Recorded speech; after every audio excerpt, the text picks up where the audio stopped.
All right, guys. So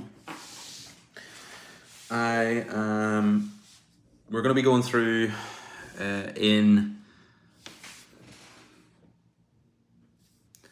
FFP discussions number 11, I think. It's 4th of September. I'm going to be recording a few of these today. Going to be off for a few weeks, holidays and things coming up. So just trying to get ahead. And this week is the start of, well, it's kind of the second week of it, but officially we're going to be covering the domains and essentially the different models of fitness that we use within CrossFit training. And this is my nerdy outlet, so I completely understand if you don't want to listen to this stuff. You just want to do your training, get on with it. Personally, I love knowing the why, the kind of theory behind our training and why we do what we do. It isn't just random workouts put on paper just for the sake of it. We try to incorporate as many different fitness domains and fitness physical skills as we can to get a broad and inclusive preparation for everyday life. So I'm going to go over the 10 recognized general physical skills. I'll list through them. I'll talk a little bit about each of them, and then we can go from there. So the 10 general skills. First one, cardiovascular respiratory endurance. Next one, stamina. Then we have strength and flexibility. We then have power, speed, coordination, agility, balance, and accuracy. So those are the 10 listed out. They can be grouped into 3 different groups. The first group have slightly different. The 3 groups themselves have different ways to actually improve on them. So the first 4 elements there, cardiovascular endurance, stamina, strength, and flexibility, they all require a physical change and adaptation, which is a physiological adaptation. And how we do that is training. So with our respiratory endurance, the agility of the body's system to gather, process, and deliver oxygen, the way we improve that is by doing more of that and doing it in many different ways to improve it. Stamina, same idea. It's the body's ability to store and utilize energy. Again, the one way we train that is to basically train a muscle or train a group of muscles to work and hit that threshold of endurance, and we do that by training, by doing the movements. Strength, that's the ability of a muscular unit or a combination of muscular units to actually apply force. Now, CrossFit's definition of strength is the productive application of force. So not just your muscle's ability to apply force, but the productive application. So that's how can we actually use that force, whether it be to move an object from A to B, whether it be to lift a bar off the floor, whether it be to, lift an object off somebody that's maybe trapped. That's the productive application of force. When it comes to strength, how do we train it? We lift heavier objects.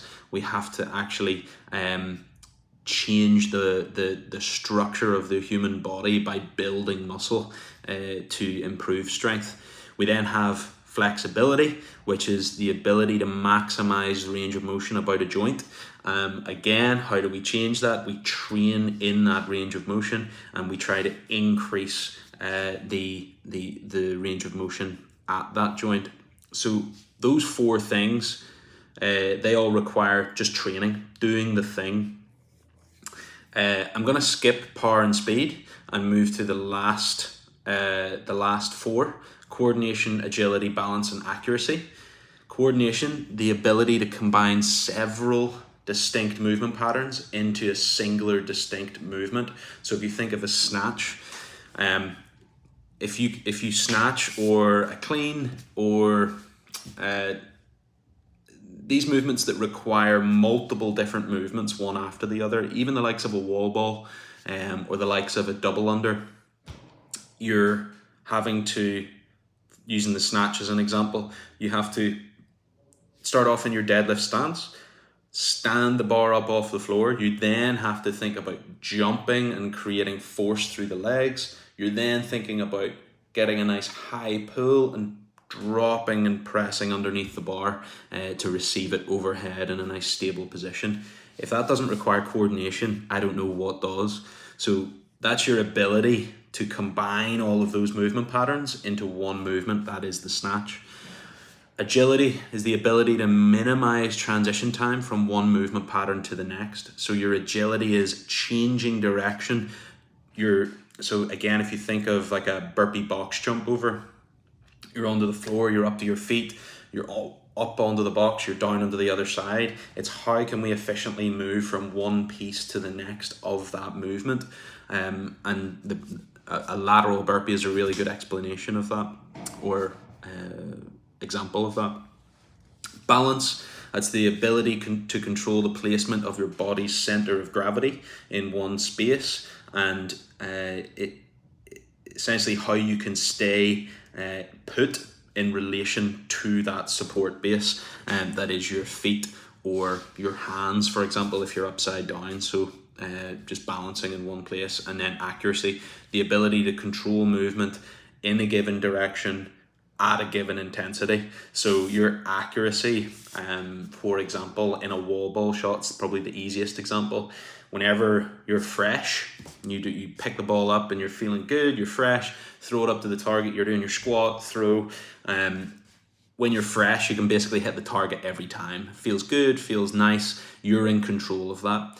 If I get you to do 30 calories on the Echo Bike as fast as you possibly can, and then go into a set of wall balls, it's going to be very, very difficult to hit that target because your body's function has been dramatically fatigued, and now you're having to be accurate under duress, and that's how we can test that.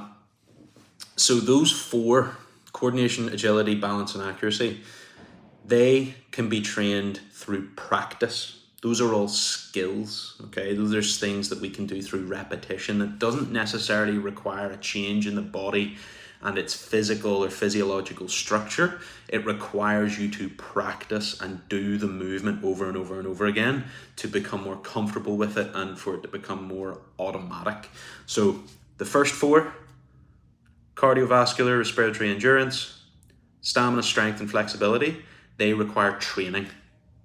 And the training that you do changes the body's physiological structure, builds muscle, increases range of motion, flexibility. It's going to increase your lung capacity, your aerobic ability to handle oxygen, and your stamina is your the muscle unit and its density to withstand duress and fatigue over a period of time and use energy. The last four, coordination, agility, balance, and accuracy, they require practice. So first four training, last four practice. And that is simply, it is what it sounds. You do the movement over and over and over again. It doesn't change the body's physiological structure, but what it does is it changes the body's adaptation to a skill. So a basketball player throwing, is it free throws? I don't know why I use basketball. I don't even do it, but it's a good example. The free throws, you just do like 1,000 of those, you're going to get better at them. I mean, you're not going to have an arm like Arnold Schwarzenegger at the end of it because your body hasn't changed, but up here, you've developed a skill, you've practiced. Now, the middle two, these are where things get a little bit different. Power and speed. Power and speed require both training and practice, okay?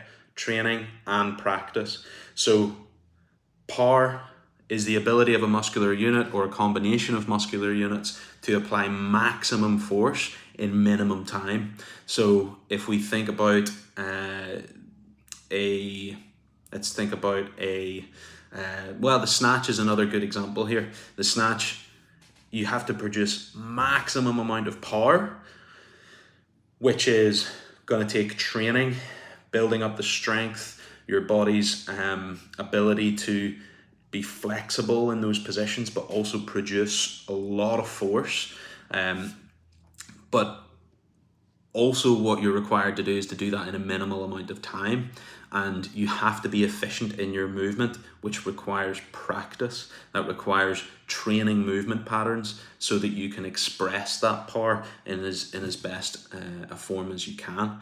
Then the next one is going to be speed, the ability to minimize the time cycle of a repeated movement. So speed, again, we need training for this, and we need practice. So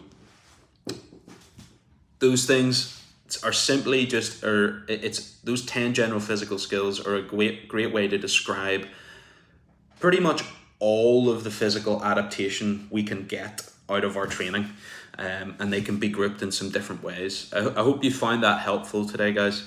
I nerd out massively on this stuff. I love it.